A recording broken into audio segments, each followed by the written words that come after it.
Yo, what up guys, I'm Sammy and welcome back to the Soul Brothers channel.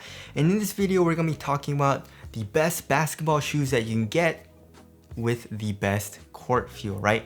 So all of these shoes perform really well. And all of these shoes have extremely good court feel. So court feel is pretty subjective. And for me personally, I like to feel very low to the ground, right? It's not something that's like a deal breaker though, right? If a shoe has really bad court feel, then it's like, I don't want to play in it, right? But for the most part, shoes are like, they have pretty good court feel for the most part.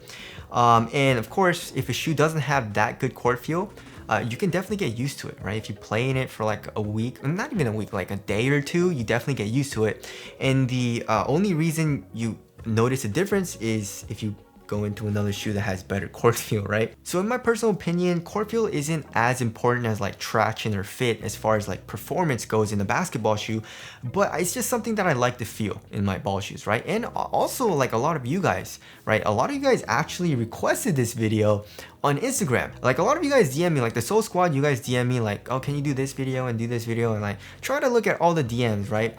I'm sorry if I don't get to your DMs, it's just, there's a lot. But you know, for the most part, I try to get to all of them, especially if it's like a video request. And a lot of you guys requested like a court feel, right? A lot of you guys like court feel, like me. So anyways, if you guys do want to get any of these shoes, I try to leave an affiliate link in the description box. But let's get it started off with the best court feel that you can get right now. And that is the LeBron 19. No, yeah, I'm just kidding. The LeBron 19 is the worst court feel that you can get. Do not get the LeBron 19 if you want good court feel. I'm just joking. But we have the Adidas Yeezy Quantums, the Quantums, you know what I mean? So yeah, I mean, you're really low to the ground. We have full-length boosts though, you know, so the full-length boost, they actually did a good job in making the stroke board not too stiff. And the step-in comfort and the underfoot cushioning in the Yeezy Quantum is actually pretty damn nice. So you got good compression right underneath your foot, but the actual midsole is extremely caged with a really hard plastic, so it's pretty clunky and there's no compression at all from like the outside midsole. But you do feel nice underfoot cushioning and you're very low to the ground. I would actually say impact protection is pretty good for how low to the ground you are. So overall, it's a really nice cushioning setup, and Yeezy Quantum overall is a great performer as well. It's a heavy shoe though. It's like 15 ounces. If I remember correctly, the Yeezy Knit basketball, which man, those were expensive. And I'm never gonna wear those. So I kind of want to like sell it or something. Anyways, those were like 18 ounces. All right, moving on to the next shoe, we got the Jordan 1 Take 3. I would actually say this shoe isn't the lowest on the list, but still has really good court feel, right? So the 1 Take 3, we have Phylon, right? Full-length Phylon with a 4-foot zoom unit, which feels top-loaded, so you get nice compression and bounce in the forefoot. But overall, you're very low to the ground, and impact protection is good. Yeah, if you're doing heel strikes though, it's not the best because the Phylon is like on the stiffer side of things, but it didn't hurt, right? So the 1 Take 3 also is a great option.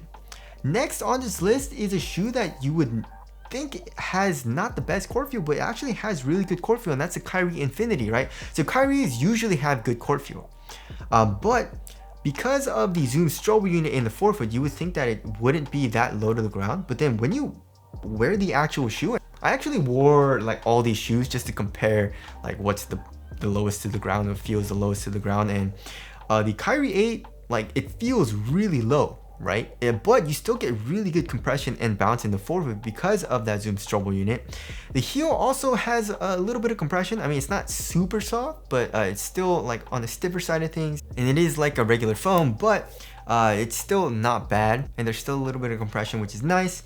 But yeah, you're really low to the ground in the Kyrie Infinities. Next, we got the Kyrie Low 5. I would actually say the Kyrie Infinity felt a little bit lower to the ground than the Kyrie Low 5, which is very interesting. But yeah, in the heel, we have a little bit of compression. It's like kind of soft in the heel, and then in the forefoot, we have a 4-foot zoom unit. I'm pointing over there because it's right there. But anyways, yeah, the 4-foot zoom unit feels top-loaded, feels nice and bouncy. Impact protection isn't the best, especially on like hard impacts, like heel strikes. But I would say it's like pretty good, and you're low to the ground as well. Next, we got the New Balance Kawaii 2. So in that shoe, we have full length fuel cell, and it's very caged in the heel, which I don't like all too much, but overall, you're very low to the ground. And impact protection, I would say is all right. You know, it's not the best. Actually, your feet hurt kind of on like hard impact, so watch out for that. But of course, you do get good court feel. So I guess that is the trade-off, but I definitely do wish they would have caged it a little bit less, especially in the heel, like in the back of the heel, you know, because of that heel counter. But anyways, there's the Kawaii 2. And these net shoes, I would say, have the best court feel, the best out of all these shoes. And I mean, there's some shoes that are like, that have good court feel, but they're not good performers. So I didn't add them to this list. But yeah, so these shoes are super low to the ground. They're taking it to the next level. And next we got the Nike Ons Immortality, and it's just a regular foam. Amazing shoe, by the way. I really like playing in it. Super lightweight, very minimal. It's 80 bucks. But yeah, you're super low to the ground. I mean, the heel, there's a nice little compression, right? It's probably just like a phylon. But overall, if you're doing hard impact, your feet are gonna hurt, right? Definitely. But you get really good court feel, so that's good. I guess. So if you're younger and you don't really care about that all too much, then the Ons Immortality is a great option. But if you want a little something, right, a little cushion, but you still want good court feel, these are the shoes to get. The Hardener Volume 6, amazing shoe. I love playing it. It's a great performer, but also you get adequate impact protection, right? You get full length boost right underneath your foot, and like the stroller board is actually quite soft, especially in the heel, so you get good underfoot cushioning. But also the cage isn't super stiff like the Yeezy Quantums. Right? The Yeezy Quantum is super stiff plastic. The Hardener Volume 6, on the other hand, is like a softer rubber, so there's still a little bit of compression in the heel from the actual midsole, right? So yeah, I mean, you feel extremely low to the ground, and out of all the shoes that I tried out, the Hardens felt the lowest. And the Hardens kind of like was what I was testing every other shoe against. You know what I mean? So there's a Hardener Volume 6, and another shoe that comes just as close as the Hardener Volume 6 as far as like court feel goes, but also having good impact protection and compression, is the New Balance 2A2. Amazing shoe also. Traction is awesome. Very minimal feeling shoe as opposed to the Hardener Volume 6. It's not like super bulky, but it's like heavy, right? It's like 14-15 ounces. But the 2A V2 is like 10-11 ounces, right? So super thin material, very lightweight shoe, but also you feel extremely low to the ground like the Hardener Volume 6. But you also have really good impact protection, right? So if you're doing heel strikes, you're gonna be good to go. The heel does compress a good amount as well, and you get a nice little bounce back too. As opposed to the Hardener Volume 6, there's not a whole lot of bounce from boost, right? It's just more soft and like mushy. But the fuel cell in the 2A2 actually has a nice little bounce back as well. So I mean, like, I feel like the 2A2 is like a better cushioning setup in my personal opinion than the Hardener Volume 6. But if you want like a softer cushioning setup, then obviously go with the Hardens. But the 2A2 is more like bouncy, right?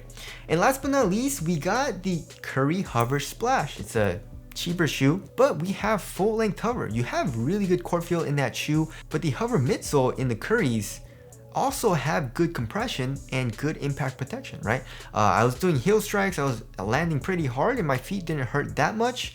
And underfoot cushioning definitely isn't as good as like the Hardener Volume 6, but there's still a little bit of cushion there, and it's still a little bit soft underneath your foot, but you feel super low to the ground in the Curry Hover Splash as well. So I like that full length hover midsole. It feels really nice. But anyways, that about does it for this list. These are the best shoes with the best court feel. So hope this video helped you guys out, because a lot of you guys did request this. And again, if you guys do want to get any of these shoes, I'll try to leave an affiliate link in the description box. But that's it. Thank you guys for watching, and I'll see you guys in the next one.